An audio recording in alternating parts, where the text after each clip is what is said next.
Hello, this is Jenny Bell from Clarington, Ohio, and I'm listening to Barbecue Central. Happy to have you aboard here for the really big barbecue show. Boing. We cook because we have to, and we grill because we want to. Hit me. Fine, how you doing? You have a great show. I'm a big fan. Boing. So what seems to be the problem here? This man looks like he's dead, and he's in the crackle. Charbono! It's all about the charbono, dude! Succulent fish. What? He ate 2 feet or wiener. So listen, Libertius, shut your face. I'm shaking like a dog shit peach seeds. We have top men working on it right now. Top men.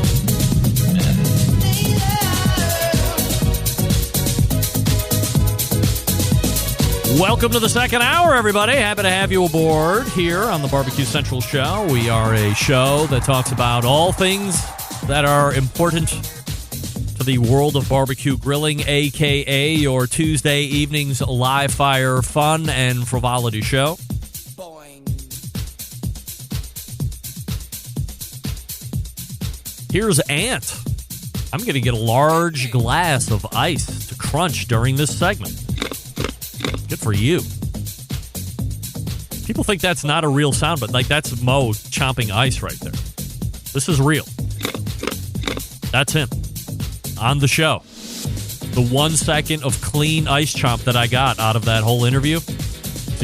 I was talking over a lot of it, but there was a half second worth of clean ice chewing, and that is it. That isn't some other ice chomp soundbite. That's a legitimate Mo case on ice chomp if you need it.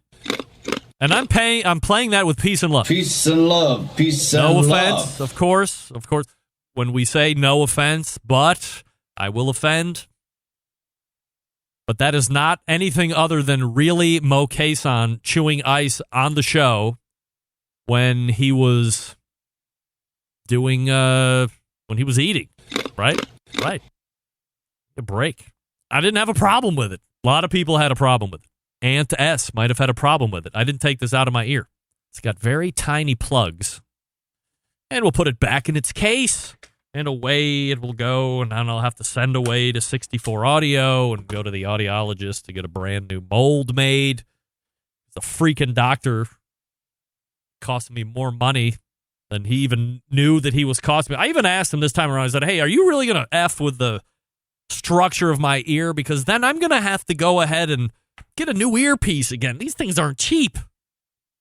This isn't like the Shure standard here. These are custom molded from a real reputable audio company that makes internal ear monitors, for crying out loud. Now, they're not the most expensive ones, but good night.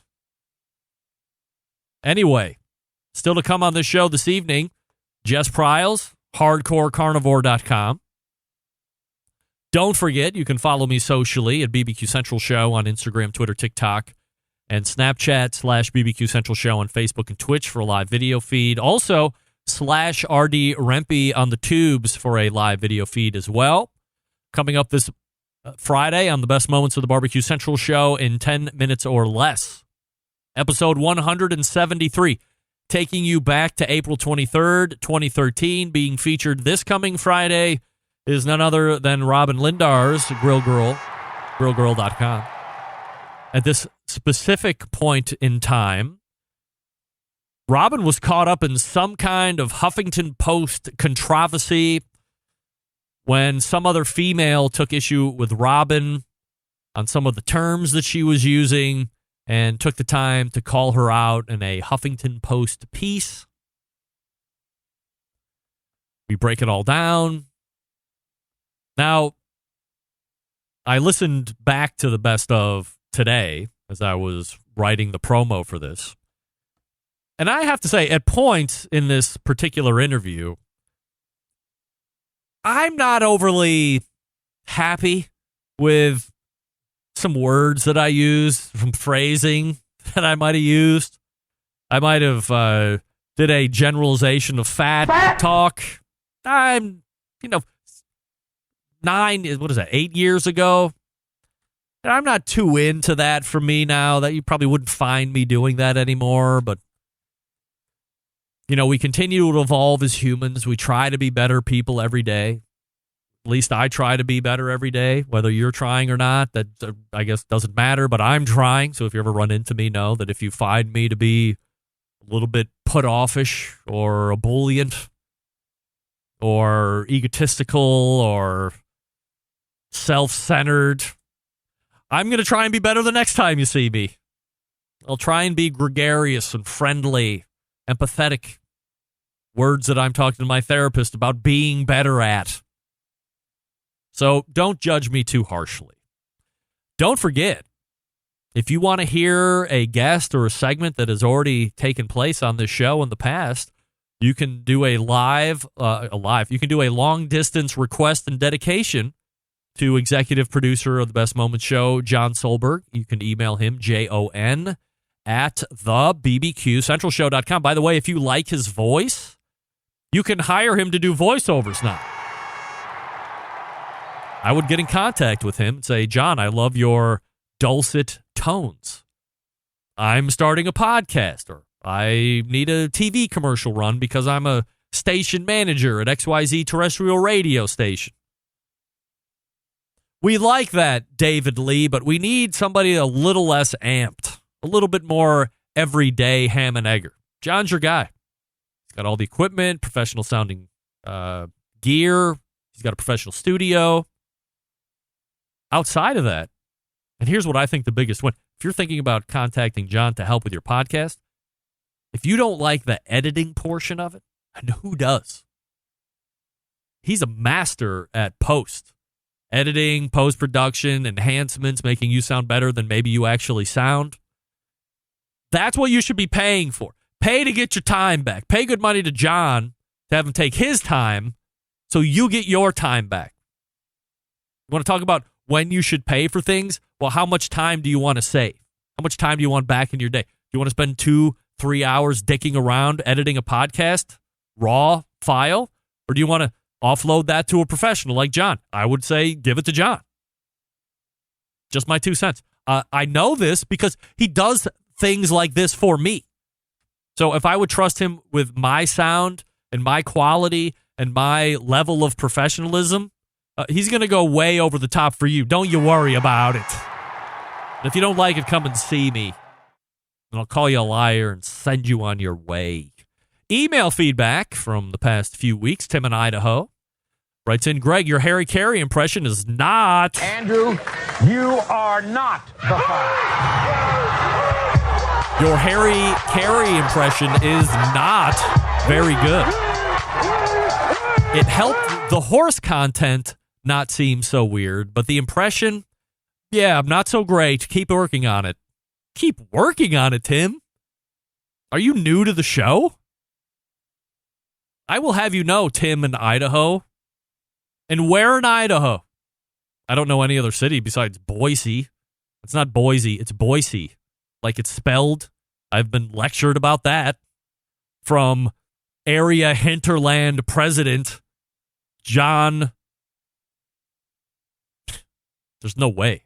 John Dawson. Wow. I almost drew a blank there. It was very embarrassing. So, Tim, if you know John Dawson, make sure you pay your hinterland dues to him because he's collecting. He's the hinterland's president. But if you're just new to the show, my Harry Carey impersonation doesn't need work. It's dialed in. That's one of the very few that I do incredibly well. And it's not a Harry Carey impersonation. It's my impersonation of Will Ferrell doing his impersonation of Harry Carey. So if we're going to get technical on how crappy my Harry Carey impression is, it's not even an impression of Harry Carey himself, who was one of the best baseball play-by-play guys ever in the history of the earth. Him and Stoney. It's my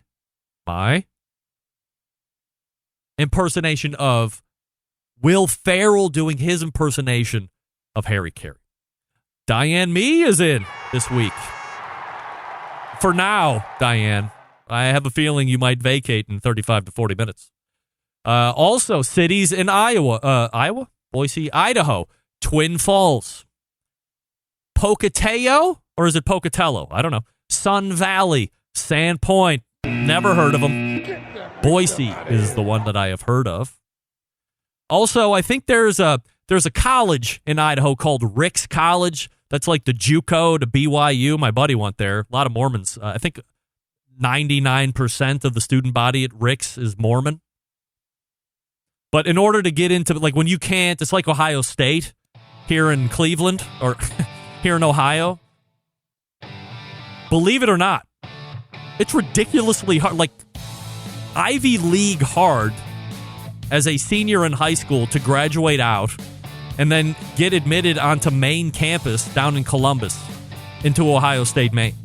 It's virtually impossible. You have to have 4.0. You have to have letters of whatever from high-ranking officials, things of this nature. It's not like it was when I was going in. That was like everybody's safety valve was Ohio State. No. It's tough. Oh, by the way, since we had them on last segment, let me talk to you quickly and once again about our friends over at Primo Grill. That's right. Oval-shaped. Not Ovaltine, oval-shaped. A patented oval design offering true two-zone cooking. What does that mean?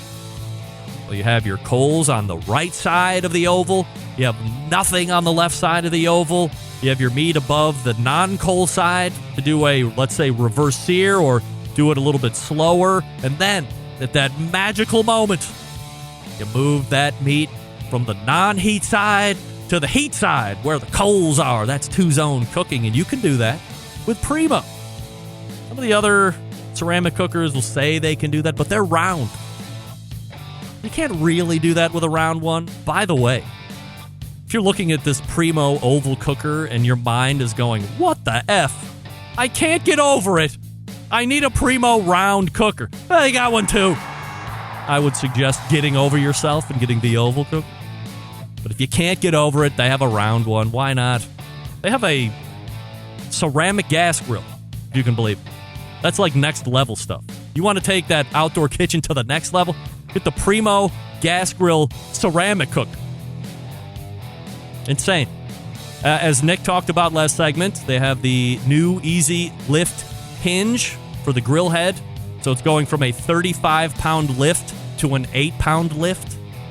I can do that now. Also, they're doing the top and bottom air controls with the numbers. Retrofitting, certainly available. Look at them at primogrill.com. On the Instas at Primo Ceramic Grill. Also on the books at Primo Ceramic Grills as well. Jess Pryles in the green room. And I can only imagine if we will have technical difficulties on this side of the hour, but we will certainly hope not. Stick around. We'll be right back. You're listening to the #1 most downloaded barbecue and grilling podcast anywhere. The Barbecue Central Show.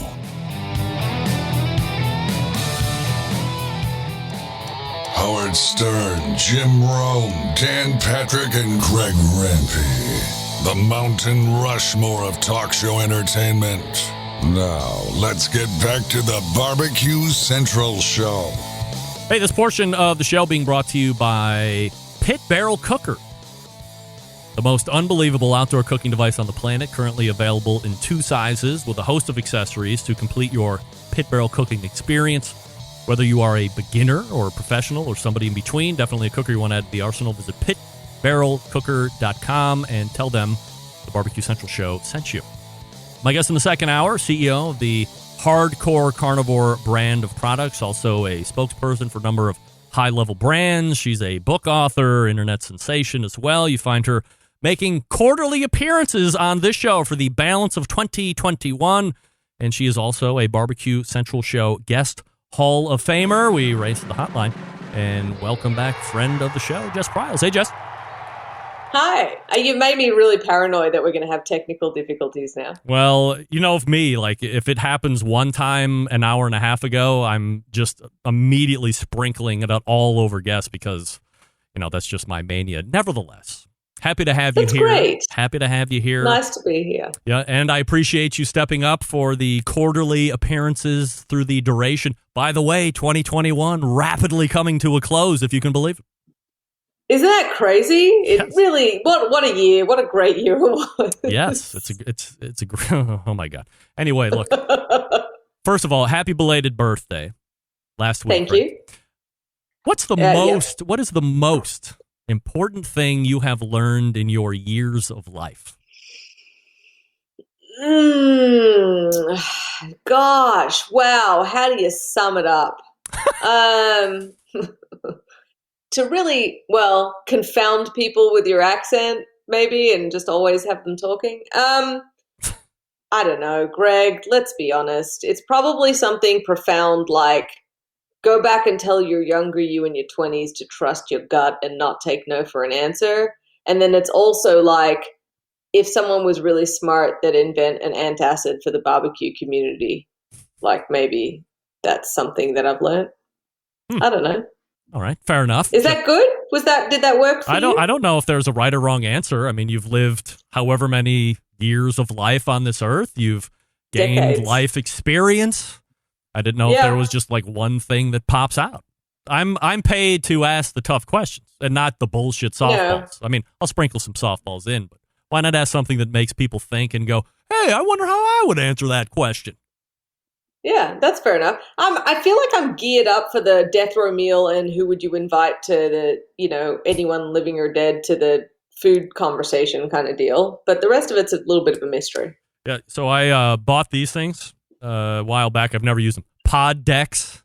So they're conversation starters for people that don't know. Do you want to do? Can we do one? Yes, let's do 3. I'm so excited. Ready? Okay, I'm ready. Here we go. I'm so excited.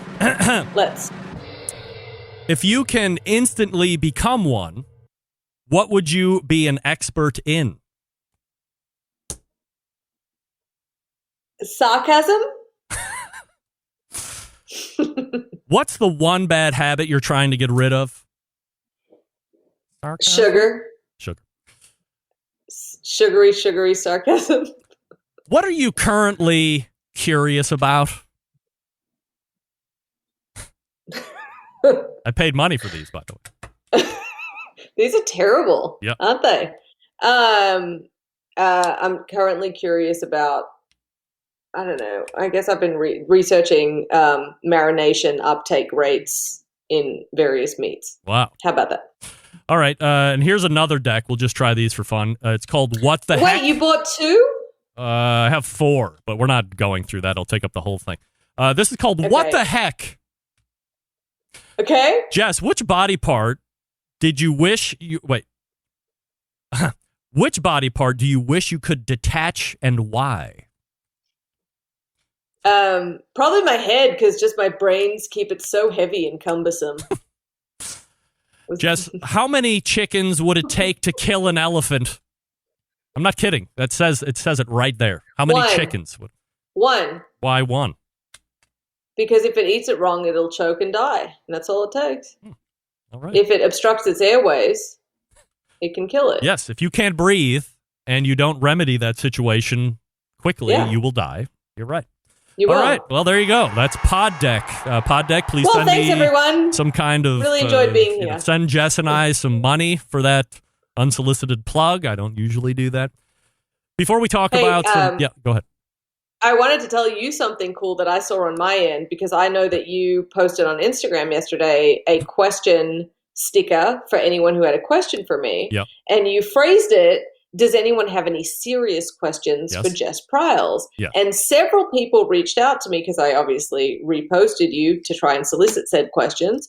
And several people reached out and said, it's appropriate but sad that he had to qualify that by including the word serious, which was a real thing.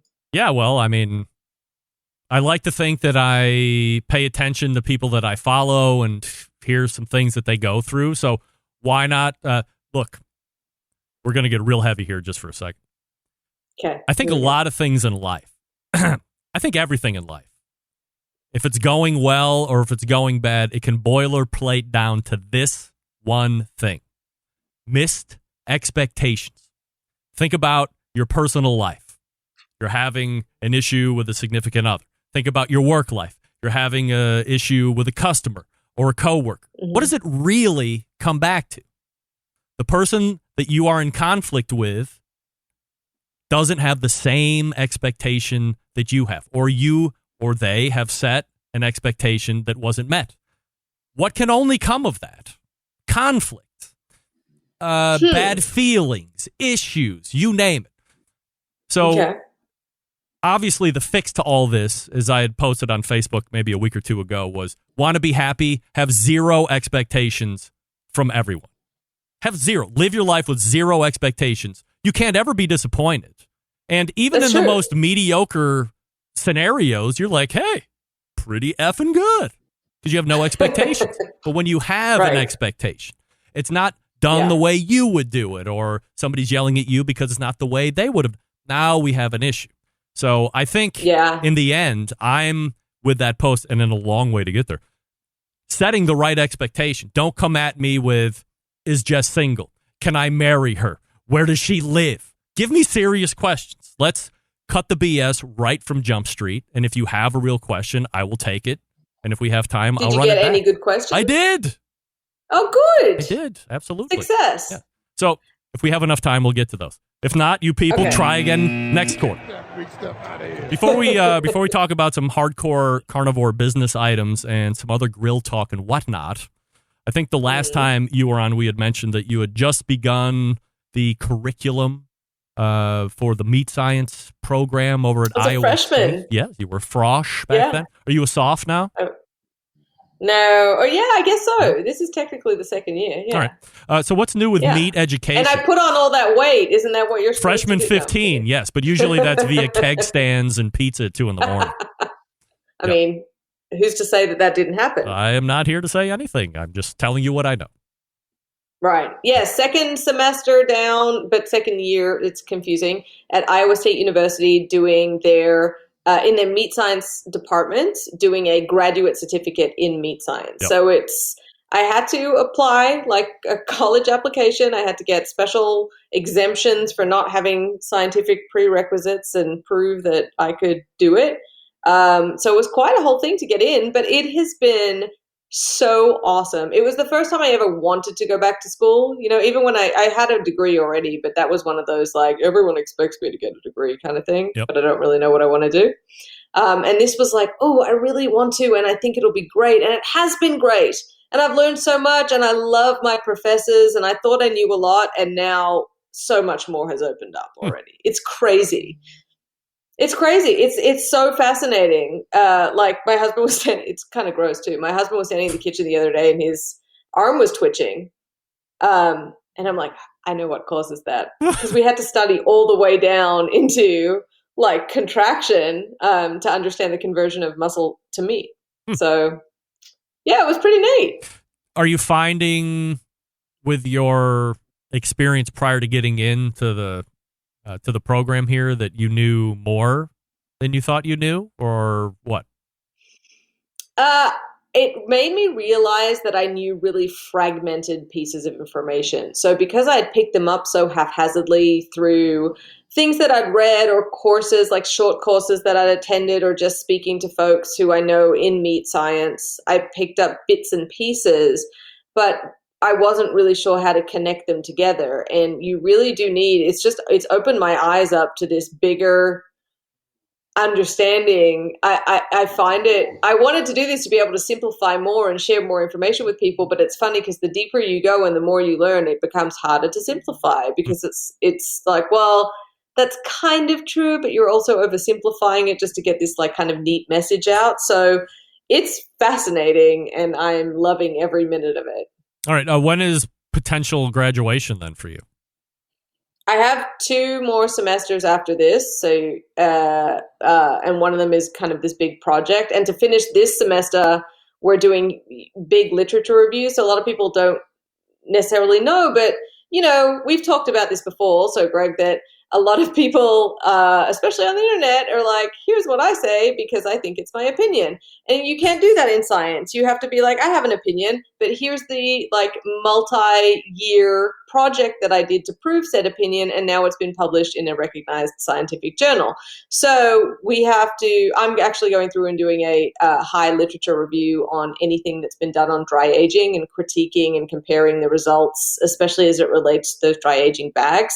So it's really neat to be able to be collating factual scientific information and present that on. So that's pretty cool. So it looks like graduation will be 2022 sometime. And I'm going to go to Ames to do it for sure. Yeah. Like I'm so, I don't know if anyone's been excited to go to Ames before, but I am. I'm sure plenty of people have been excited to go to Ames, wherever that is. Okay. We're talking with Jess Pryles. In Iowa. I know, that was a joke. JessPryles.com, hardcorecarnivore.com, Iowa State. I mean, come on. All right, so let's talk a little bit about some hardcore carnivore business stuff.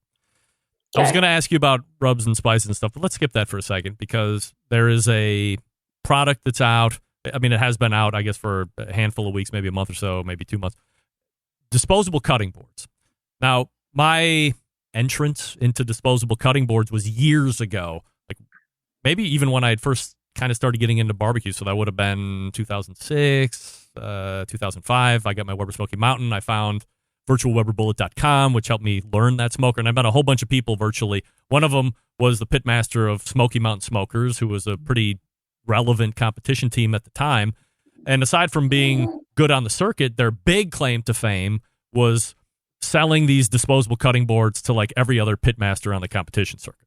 But it never seemed to break out of that particular arena. And then it was like it all went away. And I have 5 or 10 different plastic cutting boards. I don't use wood for whatever reason. And now they're being almost reintroduced again by you. So I was just wondering where the inspiration to grab these up and make a run at it came from. Yeah, well, I mean, I was certainly aware of that brand that you're mentioning because I can't even remember. I'd only used them once or twice. I think the first time someone showed me them, and same thing, it was very limited to comp barbecue. So I think I was teaching a class in the Rio Grande Valley down in Texas, so deep South Texas, and they gave it to me to cook on. And I'm like, oh, these are a neat idea. And then never really saw them again. Like I didn't see them in stores, and I didn't have much to do with them. And I had an idea because I have a great relationship with a paper manufacturer to say like, oh, maybe I tried to look for them, and it was just really difficult to get your hands on them, and it was it just gave me the idea, obviously, that we can do them a little bit differently, and we can just make them more accessible to people. And I don't necessarily think that was the very first incarnation of them. I know that even our local grocery store here has a version of them, a very different product, but nonetheless, the concept of disposable cutting boards. For me, it was more about making them even cheaper and more accessible, and putting that grid on them. So we added a 1 and 2 inch grid, and we're promoting them. We're trying to bring out things under the Hardcore Carnivore line that are suitable for any kind of lifestyle activity, not limited to barbecue. So, I mean, I know that sounds crazy, but like, I'm a hunter, and so taking that to deer camp and not having to mess with cleaning up is phenomenal. And we promote them for hunting and fishing and camping, and they're in a very attractive package, which I think is part of it. So it's kind of like, you give respect to the people that came up with it, and I'm not sure that they necessarily would have taken it any further than they did. And so I saw an opportunity to kind of take the concept, do something different, and really put it out there to make it useful for people, because we're all about making tools, useful tools for carnivores. So I can see good use there in the wild, as you're talking about, or if you're on some kind of a remote cater. But at home, can I make the argument that I have these other 5 cutting boards that I had mentioned, and why would I want to get Hardcore Carnivore disposable cutting boards, or disposable cutting boards in general?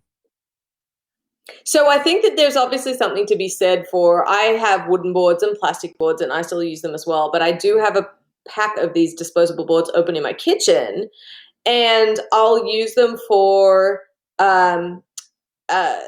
big meat, like if I'm cutting steaks one day, like big off a ribeye roll, or if I'm trimming a brisket inside, for sure, because it can be, cleaning, especially fat off boards when they need to be that big. Often people can't run them through their dishwasher, and they might not be cleaning them as sanitized as they need to be. So there's a food safe aspect to it as well, especially for domestic use. But I got the testers in. I'm trying to think, like I was testing them out already in December. So there were prime ribs and turkeys anywhere, all those huge holiday cuts that you often struggle to find, the correct size board for. I can get them over at hardcorecarnivore.com right now. You can, and if you're near Buc-ee's, you can get them there too. And actually, we launched them on Amazon this week too. Nice. Is that your first foray with Amazon? No, we sell the crap out of rubs on Amazon, but it's our first foray into that category. So you may have to, if you put in hardcore disposable cutting board, you'll find it straight away. And as I mentioned, they're at a really great price to try and make them an everyday item. What's the price point and how many do you get? It's $27.99 and you get 30 in a packet. All right, so less than $1. Yeah. Less than $1 a board. That's good. Yeah. And how much is your time worth in terms of scrubbing boards? Dude, my time, you know me. My time is worth $500-$600 an hour. So, give me a break. If anything that I can do to gain back time is time that I can actually have and usable time. That's what I'm talking about. Yeah, that's what I like. That's what I'm talking about. All right, so go get your disposable cutting boards for sure. Any new rubs or seasonings released and or coming out shortly that you're allowed to talk about? We may be talking in Q3. Let me just say that. All right. To be That's all I can say at the moment. I'm bound by my own limitations. You're bound by your own NDA. I love that. NDA. I was going to say that. When we were in Fort Worth, we did a live interview, and that seemed, I forget what year that was, maybe 2018, maybe 2017. That was like the height of dry aging at the moment. Everybody was talking about it. You wrote a huge essay on it and put it on your website, and it was, everybody wanted to do it. Bringing in beer coolers. I always say you can always tell when things have really caught on because people want to do it at home. The people love beer. Right. They start doing it at home. People love dry aging steaks, or they love dry aged steaks, so now they want to do it at home. Well, this crossed over into the home side for sure. Lo and behold, it's still a thing. So where do you place it in popularity right now? Because I know you have something called a steak locker or a steak something or other in your garage right now. I do. I have a steak locker that they sent me recently. So I started my dry aging project by hacking a fridge, and I was working on it with certified Angus beef. They have one at their center near you, and we got started talking about like how it should be set up and what that microflora in there should be. And so they helped with the project. And as I did it at home over the years, I realized that actually you can't really hack your own fridge because you can mess with the fan and you can put in salt blocks and you can adjust it. But it's kind of the same thing as having a smoker that you didn't really pay a lot of money for, and you're trying to make it work, and you're watching the temperature go 225, 275, 210, and you're like, oh, okay, but maybe if I balance it, like it's got to even out in the middle, and that that's not how it works. So what I was finding was that I was fighting humidity constantly, especially because it was in my garage and with a glass door, which makes it even harder to control. And humidity is key to successful dry aging, both in terms of bacteria growth, not having it open up too rapidly. So having seams open up in the meat can be quite dangerous because then you're getting that bacteria inside the meat. So I got this steak locker because it's like a wine fridge for meat. It has proper humidity control and proper temp control. And I think that if you're going to invest, it's not cheap, not even talking about the fridge itself, but the stuff you put in there. So you may as well do it right? It's like we tell people you should invest in quality materials because ultimately it's better to do that than ruin a piece of meat by an inaccurate thermometer or a smoker that's losing heat because of cheap welds or what have you. So I've been really, really thrilled about it, and coinciding with the stuff that I've been researching at university or at college, I'm not allowed to call it university, right? Even though it is university. So at college.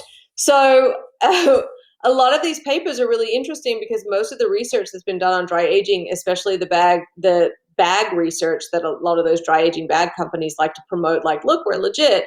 The academia hasn't caught up with the fact that dry aging is artisanal, similar to cheese making or ham making. So they know with hams, because we have so many years and years of research, that an Iberico ham or a Serrano ham from Spain has a je ne sais quoi quality that comes from the microflora, that comes from the bacteria on it, that is completely different to a commercially produced quick run young ham that they just try and sort of fake the flavor on. Same as Benton's ham having such a cult following here in the United States. So I'm starting to unpick that a lot of people haven't cottoned on to the fact or recognized. There's only 2 papers that I've come across so far that have recognized that flavor and the compounds that can be built from that microflora being present makes a big difference. So I think it's getting more and more popular, but it's still a very, it's like any expensive hobby. It's very prohibitive for a lot of people to get involved in. And the thing that scares me more than anything is that we're not talking about like crocheting here, where what can really go wrong. You're talking about an industry that's usually heavily regulated to ensure that you're not accidentally going to poison yourself. And it can be quite dangerous. And, I've spoken to this person and I'm friends with this person, but there's a person who has a 10 million view video on YouTube right now where he's eating a rotten piece of dry aged meat, literally rotten, literally purpose? Rancid. Yeah. Why? Because at the time he filmed the video, he didn't really know what he was doing, and he was experimenting because he has been on a real fast learning curve, and someone told him to. Someone who he trusted told him to. Huh. And so now you've got an issue because how many people are going to copycat that or think that that's what should, like, you can see it's rancid. So you know me, because I've always talked to you about this pretty much every time I've come on. I think one of the first things we talked about dry aging was same thing. These people come out of the gates. At the time, it was someone else who was an influencer on Instagram who told people that the juice, for lack of a better word, that's in vacuum sealed bags is a solution that's added by the meat company.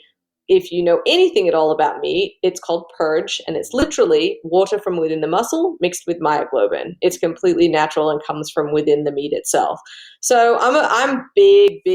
My big platform is accuracy and data. Like I study in order to make sure that I'm disseminating correct information. Very important to me. Yes, absolutely. I think it should be important to you too, to make sure that, you don't die from eating rotten meat. Yeah. Is Ancho the Shafty snoring by you? Can you hear her? Is that what you were wondering? Yes. I'm like, what the fuck? She's sitting under my feet, snoring, and I have filmed videos. She's got that short snout thing. I've filmed videos before where people have DM'd me saying, "Is that your husband on the couch snoring next to you?" And I'll have to like film it again and like pan to the dog. Yeah. So that's not my stomach grumbling. That is my dog. No, I figured it was the dog. Sorry. I've seen those videos. Don't be sorry. I think it's amazing. I love it. All right, so let's go ahead and get to some of the social media questions, if that's all right with you. Yeah, of course. I hope I am saying his name right. It's Luis Liafana. Rivas? No. Oh. Viafana. And I'm putting the double L's in the way that I would say in my limited Spanish instead of Villafana, but I'm saying Viafana because why not? Brisket and pork shoulder, fat side up, fat side down, and why? Fat side up, 2 reasons. 1, tradition. And 2, theoretically speaking, even though the fat doesn't enter the meat at a cellular level, when the meat cooks and those silver skins or paramecium break down during the cook and convert to collagen, they inevitably create physical gaps between the fibers. So when that fat renders, it can actually enter those gaps between the fibers, whereas if you had the fat side down, it'll drain straight out into your grease trap.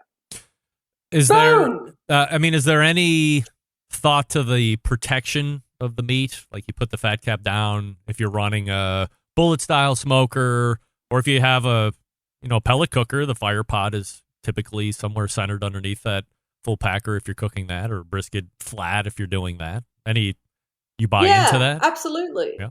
Yes, it's because it's absolutely factually accurate. It does provide that layer of protection. I have a Pits and Spits pellet grill, and it took me a while to figure out how to cook a brisket on it because I was like ride or die offset. And then I was like, oh, wait, you mean I can recipe test and not have to exhaust myself by running an offset at the same time? So it's been brilliant.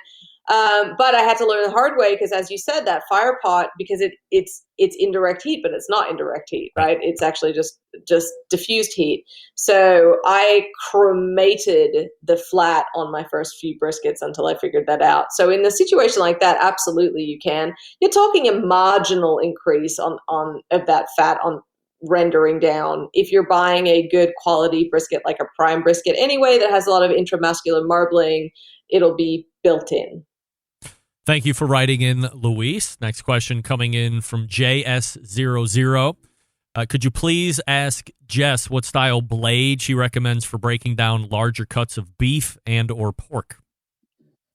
Sure. So I have two blades that I use. I have a 6-inch boning knife that we sell at hardcorecarnivore.com. That is actually F. Dick brand, which is one of the most prestigious butcher brands out there. A really good semi-flex boning knife with a really sharp tip is exactly what they use in boning. Were you just worried about me saying the word boning over and over? You're shaking your head. No, not that. What? Which part? Just go ahead. Why are you shaking your head? Just forget it. Go ahead.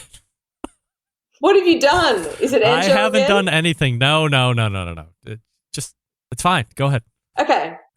Boning knife, scimitar to cut the steaks, and you can use a hook as well. Like if you're actually breaking down beef off the rail, you can use a hook to like hold the knuckle as you trim it down. But you can cut down a whole beef carcass with a 6-inch boning knife and a steel because you're going to need to keep steeling it as you go. Right. Next question. Yeah, that's it. Hot Dog Ron is coming in. What's your favorite way to top a hot dog?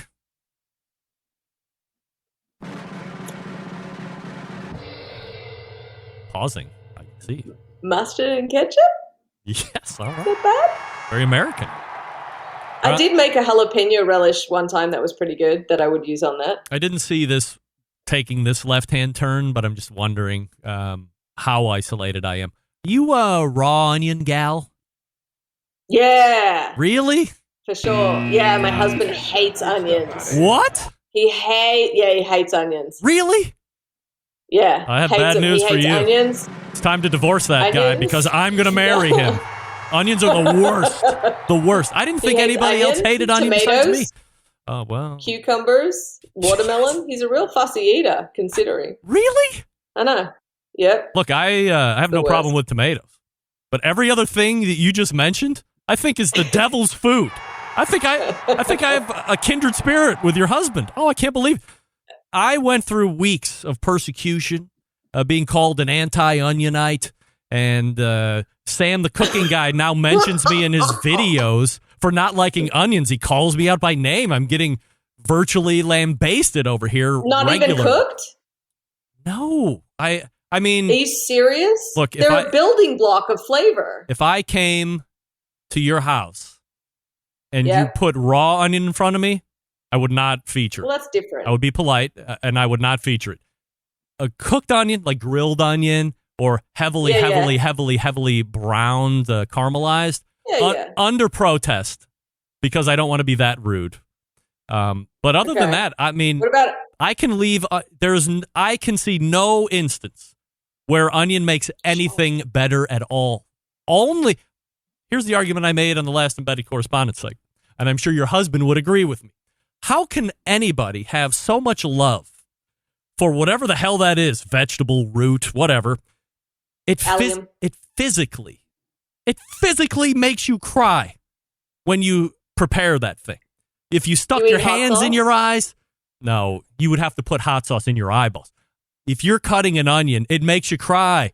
It hurts you. So you're saying it's like a warning? It's like a warning to not eat. Don't eat me. I'm not good. Why would you eat something that can physically hurt you? Forget about it. I mean, I don't understand the fascination, but... Have you ever eaten gator?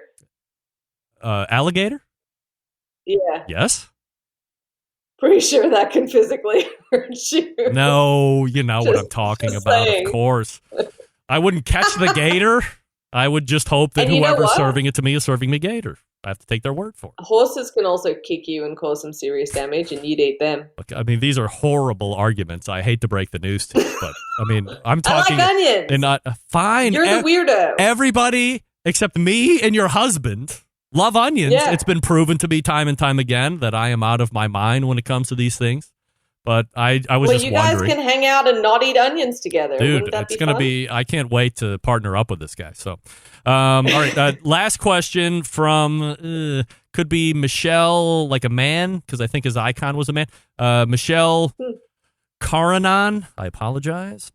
Hi, Jess, how's the following between the U.S. and back at home? What does that mean? I'm going to infer. Okay. He might be wondering, are you seeing way more U.S. fans, or is there a good mix of both, or is it more Australian fans? Well, let me put it to you this way. All right. The population of Texas is greater than the population of Australia. Here we come with facts again. Great. By stupid science, stupid logic, stupid reason. By default, I am due to have more US-based fans. But I have some wonderful, wonderful old and new fans back in Australia that I love hearing from. So, yeah. Could I make an inference that your Australian fans might be a little bit more fervent than the American fans? No. No. Okay. I don't think so. I don't think so at all. I think that my most fervent fans are in Texas, honestly. Because they also love, like, when it's like, oh, and Lone Star, oh, and you have a truck, and oh, you're going hunting, Texas, Texas, Texas. So, you know. Well, anyone in Texas loves anyone who loves Texas. It's just a thing. Yes, I've seen it all. I've heard the secession plans, and I've heard everything about it. But nevertheless, look here. Jess, you said it all, and this has been a great quarterly visit. We will see you again next quarter. In the meantime, for everybody listening, there may be a Q3 rub or seasoning announcement, but NDAs prohibit the owner of Hardcore Carnivore, who will actually manufacture that product, from talking about it here on the show this evening. In the meantime, you can buy disposable cutting boards if you wish. Highly recommended and fairly cheap. You can find it on Amazon as well. And in the meantime, JessPryles.com, where you can find a lot of... Fuck. I have to keep you for 5 more minutes. Thank God I said JessPryles.com. Okay. This is a website that you are constantly referring people to. Jess, have you ever done a recipe about X, Y, or Z? And it's always like, maybe you should check out JessPryles.com. The thing that I've been asked about the most in the last 24 hours is cured egg yolk. Cured egg yolk thingy was the most request that I got. Can you ask Jess about the cured egg yolk thingy? So let's hear how difficult or not difficult it is and why it's great to eat. Can I tell you how I ultimately trolled everyone on that really quickly, though? Yes. So what you're talking about is that on social media, I'm constantly repeating myself with, have you checked the website? Because nearly every caption is like, find more recipes on my website. Find this recipe on my website. You can find more on my website. And then people will inevitably ask, as you've mentioned. And it's funny because I filmed this reel of this soft cured egg yolk, which I love to serve like every now and again because it's pretty indulgent, with steak, like a condiment, right? And I posted it with like, hey, does anyone want the recipe? Let me know in comments. You know, I did one of those obnoxious things that I've never done before. The recipe has been on my website for 2 years. Yeah, what are you? 2 years. Are you reading? God, don't be like me and hate to read. This is what happens. A few people on Facebook found it, and I was like, "Go, you guys!" But I did publish the recipe again today. It's very easy. It's a cup of sugar and a cup of salt, and you put it in a container. You mix it together. Put half of it in a container. Put some egg yolks directly on it, like separate them from one another, but just put them directly onto that. Cover them with the rest of the mixture. Put them in the fridge for about 16 hours. Take them out, rinse them. They'll be like this weird opaque color, and then just dry them with a paper towel and serve them with the steak. They're like weird, nearly like the inside of a jelly bean consistency on the outside, and then they're still runny in the middle, but they've intensified in flavor from that light curing process. So, and for anyone wondering about the safety of it, because I got asked about that a lot too, it's no different than eating a sunny side up egg or steak tartare. Does the salting help? Is there some type of a curing that takes place to make it a little bit more safe or whatever? A little bit. Like salt will definitely kill the bacteria on the outside, but because the middle isn't cured, you still have a risk. But the risk of salmonella on domestic American eggs is so low anyway that it's one of those, like, may as well take that risk, bro. Where did you find this? Where did you have this the first time? I made it in my brain. This is your recipe, all your own?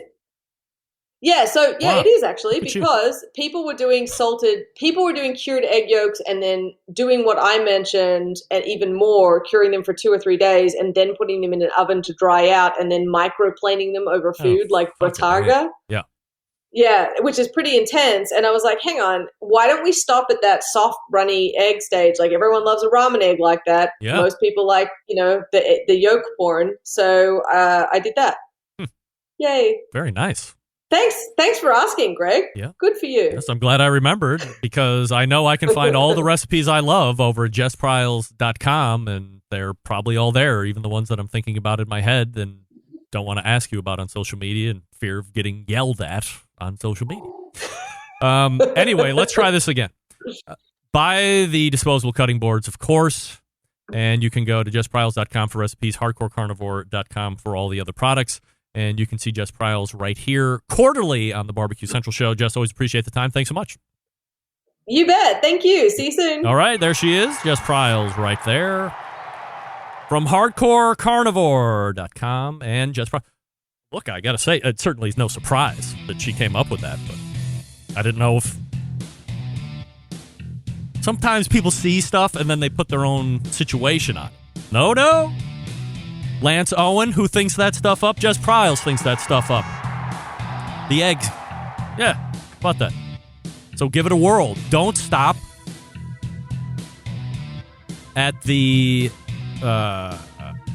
what? Stop at the runny part, is what she's saying, all right? Since 1983, Pits and Spits has been handcrafting smokers and grills in Houston, Texas, and in that time, Pits and Spits establishing itself as one of the premier brands in quality offset smokers and more recently pellet grills. Jess Pryles said she just has one. Pits and Spits setting itself apart by using heavy 7 and 10 gauge stainless steel in every cooker, fully welded construction that you can feel when you use the Unit 304 stainless roll top lids and front shelves on every single smoker. Why does it matter? Well, by using higher quality materials, you can reach and maintain temperatures, allowing you to worry more about the meat than the heat. By providing a fully welded smoker, you don't have to worry about grease or smoke leaking out of the barrel or about that grill rattling apart as you move through the backyard as you're getting ready for grilling season. Some of the companies out there are focusing on being a low-cost provider. Pits and Spits focuses on craftsmanship and quality materials. Are there cheaper ways to make their products? Sure. But they don't like tack welds, cheap stainless, and electronics that you can't trust. Having in-house manufacturing gives them complete control of their design and standards. That's not something you'll find in a product that's bought in from overseas. Their steel suppliers supply some of the best materials that can be used in some of the harshest conditions around. They're going to perform in any and all environments. Here's the best part. They have a dealer network across the country. If there isn't one close to you, call Coy in the shop, 844-650-6250. Whether you're a backyard grill master looking to cook steaks for the family or a competition team looking to smoke 50 racks of ribs, Pits and Spits has a product for you. You can check them out online, Pits and Spits, all spelled out, or you can see them in the wild across social media with their handle at Pits and Spits. A little behind, but that's all right. I had to ask about that egg. We're back for the horse meat passage read by Grandpa Rempe, and then we will close it out. Stick around. We'll be right back. Celebrating over 10 years of prolific and unparalleled live fire barbecue and grilling talk. And yes, it's still being done from Cleveland, Ohio. You're listening to the Barbecue Central Show. This portion brought to you by Smithfield. The grilling season is here. Go to smithfield.com for tips and tricks from pitmasters like Chris Lilly and Darren Worth. You can also go to smokinwithsmithfield.com if you're a competitor. If you finish first place at ribs or pork, announce it there, smokinwithsmithfield.com, as we thank Smithfield for their continued support of the show.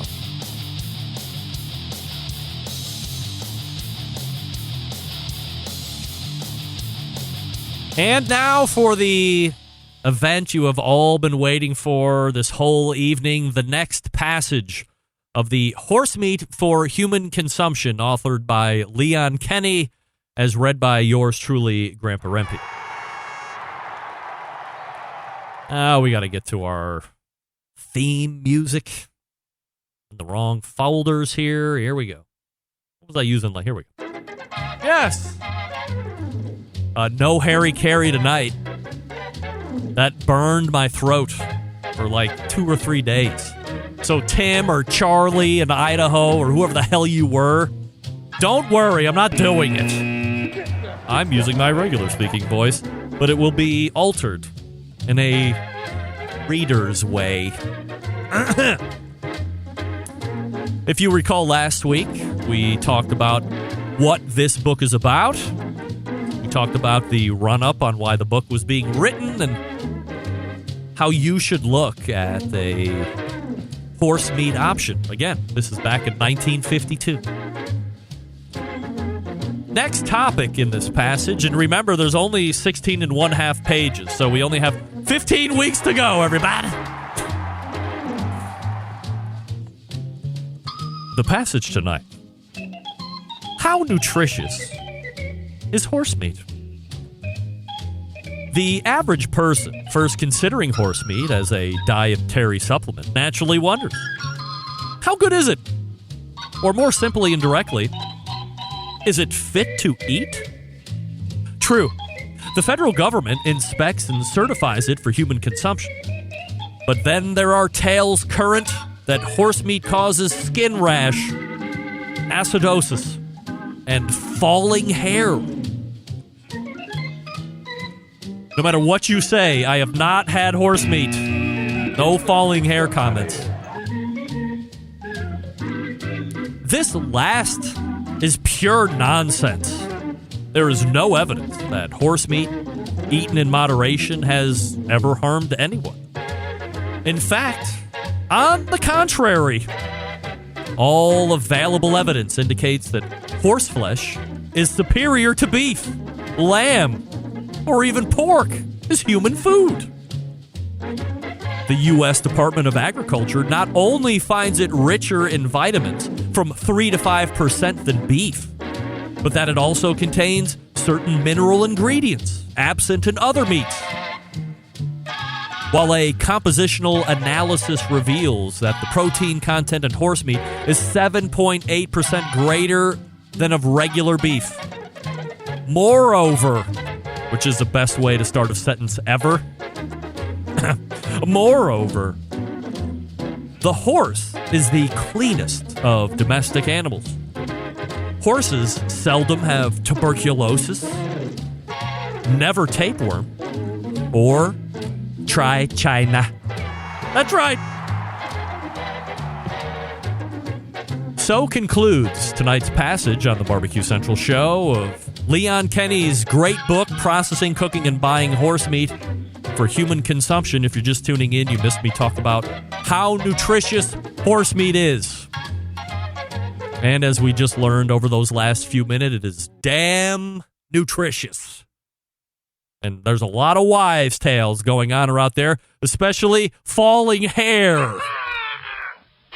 Might look like I've eaten my share of horse meat, but that's a ridiculous old wives' tale or old man's tale. Whatever. Stay tuned for next week. We will have passage number 3. I know you're excited. How do I am? Hey! Let me talk to you quickly about Cosmo's Q, based out of Oklahoma. Cosmo has been providing both backyard and competition cooks World Championship level rub sauces, injection soaks, and brines. Their exclusive wing dust that I gave out a few weeks ago, available on the market today as well. Best of all, each and every one of their products made right here in the States with all natural ingredients. Cosmo's continuing to break new ground in the rub seasoning sauce and injection world. And the results not only proven on that competition trail each and every year, but also proven in backyards. More and more backyard warriors looking to take that barbecue game to the next level, and there is no better way to do that than by picking World Championship quality rub sauces, injections, and marinades, and that's exactly what Cosmos is bringing to the table. Not only is the barbecue game covered, but there's a whole line of products to amp up that grill game as well. By the way, Cosmos knows a little something about grilling because he's a World Championship steak cook as well. Now, I know I have amped you up already. You are hitting cosmosq.com. By the way, that's Cosmos with a K and the letter Q.com. If you want 10% off when you head on over there to get 10% off the entire order, get all the wing dust, all the marinades, all the injections, the rubs, you name it. Save 10% off when you use code SPRINGBBQ10.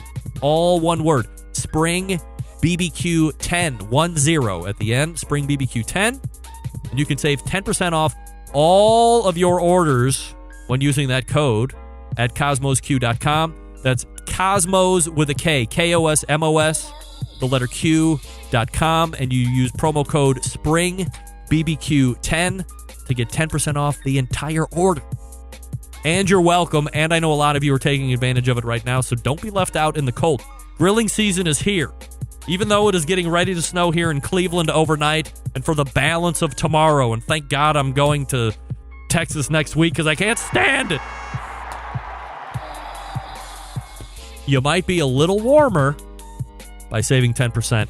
Spring BBQ 10. We're back to wrap the show right after this. Stick around. We'll be right back. Whole packers, full racks, legs and thighs, injecting butts. If you've never heard this before, you might think you found the best XXX show ever. Let's get back to the most homoerotic host out there today, Craig Rempe. And welcome back. This portion of the show being brought to you by Vortic Watch Company, a small batch custom watch manufacturing and vintage restoration company located in northern Colorado. They take unique, antique American pocket watches and turn them into wristwatches. Their mission: preserve and enhance the legacy of manufacturing excellence in America. In order to do that, they combine traditional and cutting-edge technology to create unique, quality, functional timepieces with exceptional value. The coolest part? Each watch that Vortic makes is a unique, one-of-a-kind timepiece with a story that you can tell over and over again. Vortic, founded on the motto that America wasn't assembled, it was built. Check them out at vorticwatches.com or click the link on the homepage. Diane Mee is weighing in with a comment. The USDA does not inspect horses. Does not. Andrew, you are not the father. I think I almost hate the fact when I say not, I feel obliged to blast more. Nevertheless, the USDA does not inspect horses. Diane agreed. No argument there. Remember, the reference material that I am reading to you was copyright 1952. What? 1952, I said. Back then, USDA was inspecting horse meat for human consumption. Hey, that's going to do it. All the way back in the first hour, we talked with Steven Reichland in an abridged version. Look, between you, me, and the fence post, it had to have been on Steven's side because Nick was fine, Jess was fine, Jess's microphone was fine, so that makes me feel good about the same. Maybe Sandy got a bum microphone. Now I feel bad about that. Now I'm going to have to chase that down. Nevertheless, an abridged Steven Reichland, which was a shame because he sounded spectacular. We talked with Nick Bauer from Primo Grill, talking about the new lift hinge for the grill head, taking it from a 35-pound lift, wow, to an 8-pound lift. That's like taking all the weight out, pretty much. We also talked about the new air caps for top and bottom. Easy to make, easy to retrofit. You can get the kits. Second hour, Jess Pryles. JessPryles.com, HardcoreCarnivore.com. I think I might run over and grab up a pack of disposable cutting board and see how they work in the house. Why not? Perhaps a new rub to be mentioned in Q3. We'll see about that. Can somebody please do the yolks? I would try to do the yolks myself, but I'm going to be in St. Louis over the weekend, so I'm not going to be able to do it. But somebody try it out over the weekend and then send me the results so I can feature them on the show next Tuesday. Look, I'm not going to say that Diane Me is one of the funniest folks ever, but look at this comment. Probably a French microphone. Diane, unbelievable. We're going out on the high note here tonight, folks. Undoubtedly, thanks to Diane Me. Big show planned for you next week. Don't forget, American Idol Barbecue Central Show Edition is making its reappearance. Jeff Reiser is showing back up to defend his title. Doug is ready. Rusty is ready. John is ready. I am ready. The judges are ready. Season 2 is ready. Are you ready? Are you excited? I know I am. September 11th, 2001. I will never forget. Until next Tuesday at 9 p.m. Eastern, this is your program host and proud U.S. American, Greg Rempe. Good night now.